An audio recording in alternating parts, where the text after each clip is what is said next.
Hi, everyone. I'm Sal Johnson. I'm editor and publisher of GolfObserver.com, and with me is Dave Senior from his palatial mansion down in Florida. Hey, nice digs you have there. Hardly palatial, Sal. It's nothing like that beautiful horse country where you live.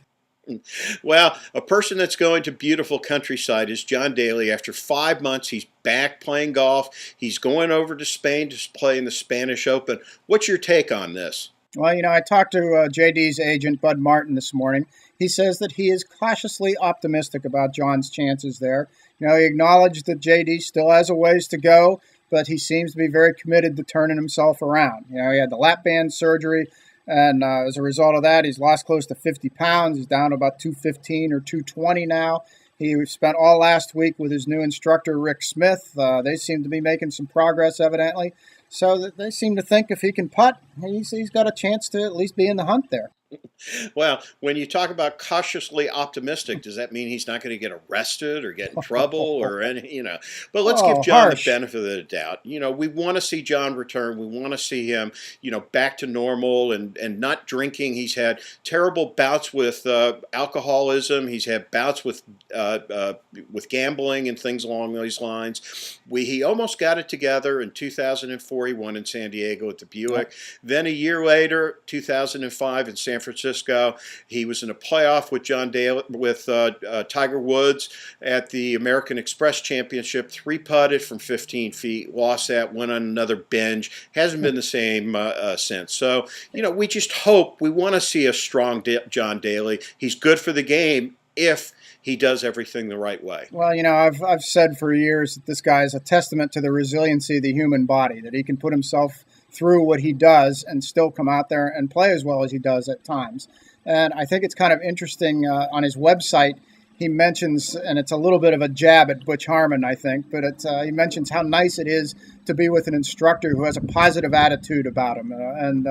So we'll see what that translates to. Yeah, just to take Butch's defense on this, Butch was pretty positive for 3 or 4 months, just didn't like the direction that Daly was going. And then when the whole thing at the pods happened at the Hooters tent, it was all she wrote. And we haven't really seen much of John Daly, and he's been on a slide. Hopefully he's got things together again. Well, speaking of another former Butch Harmon client, we got Tiger Woods back in action this week at Quail Hollow. Is this Tiger versus the field again?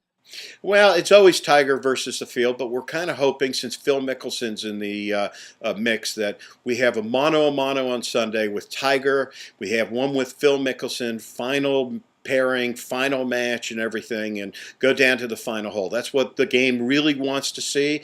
It's going to be very important the next 2 weeks, because we got this little hint at the Masters that Tiger's game was a little not right, that he was having some struggles with Haney. We don't know if these are rumor, gossip, what the deal is, but we're going to really find out and see. Is there problems in paradise with Haney?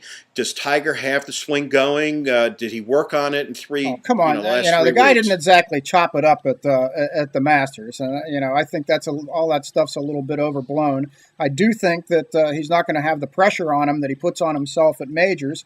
So I think it's going to be a great shootout, because you got an absolute star-studded field at this thing. And that being said, my pick for the week is Sean O'Hara. I like Tiger, but Sean O'Hara has had 6 top 15s in 8 medal play starts this year. Took Tiger to the wire at Bay Hill.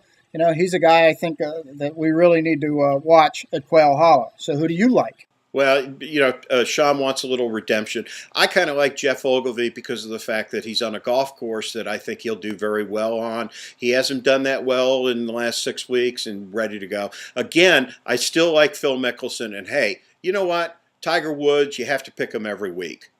Okay, so you like Ogilvy. He's one of 18 Australians in that field. And speaking of Australia, there was a little bit of news down there related to Tiger. Can you talk about that?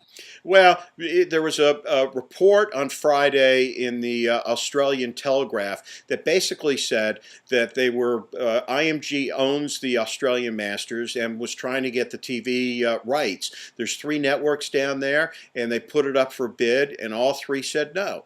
And then we're finding out that but the reason they said no, they don't mind paying the big bucks for Tiger Woods at the Australian Masters, but IMG wanted them to sign up for 3 years. Yeah. So as of right now, that tournament is slated to be on Fox TV, which over in Australia is a pay service. Yeah, well, unfortunate, don't you think? Yeah, well, it's not exactly up for bid. I mean, IMG said the price was $3 million, and as you said, that'd be fine if Tiger was guaranteed in 2010 and 2011 as well, but he's not. And I kind of expect maybe they'll go back to the negotiating table, because the whole premise of this thing for the government paying him the $3 million appearance fees because it was going to bring back an estimated $19 million in revenue, and it's supposed to kind of jumpstart golf in Australia. And, that's not going to happen if it's not on regular TV.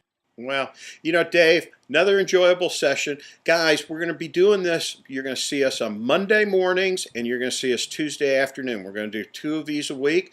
We want your participation. We want your ideas. We also want your videos. We're going to try to get you incorporated in our little scheme here. So next Monday, we'll be back. Look forward to seeing you then. Take care, Sal.